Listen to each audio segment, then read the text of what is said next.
So in this video, I'm gonna be talking about my favorite artists in the past and my current favorite artists. So basically, when I moved out to this apartment, I was 12 years old. It was in 2014.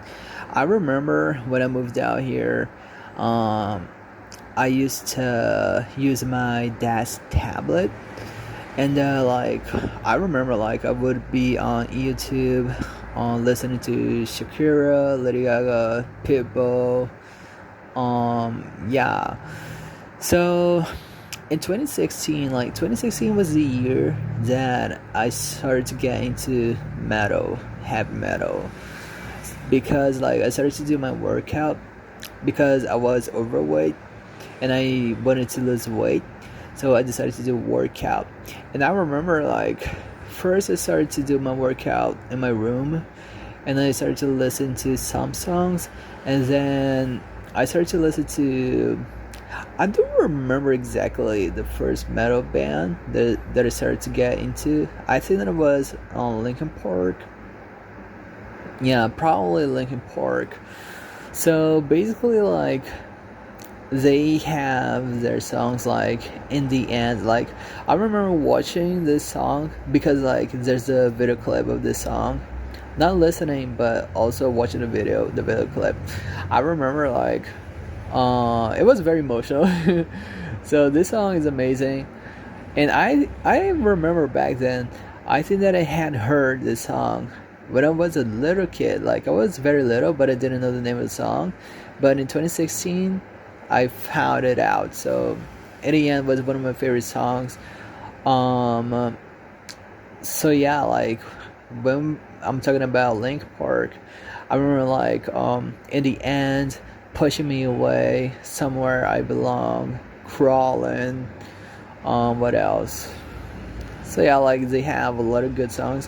And one thing that I want to say is in 2016, in June, I started to have depression. I had depression.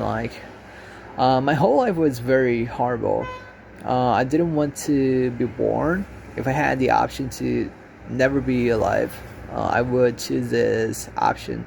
So I remember 2016, playing on my PS4. I remember I was on my PS4, and there's Spotify on PS4.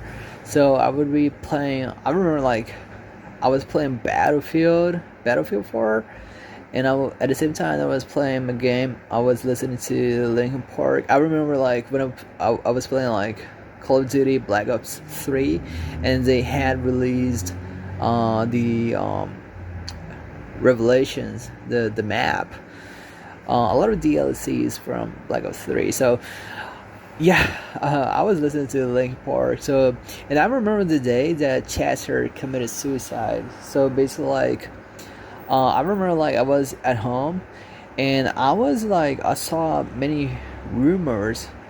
I remember the site called TMZ, and they had published a piece of news that they were saying that Chester had committed suicide.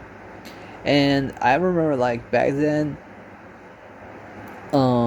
this side was not trustable. We could not trust this side because a lot of times they would publish fake news. But after some hours, the news was confirmed. Chester had committed suicide. I was very sad because I remember after his suicide, I was watching Live in Texas, because Link Park has a CD Live in Texas, and my heart was very empty because he's not alive. The guy that was writing songs about depression is not alive anymore. So it was very hard.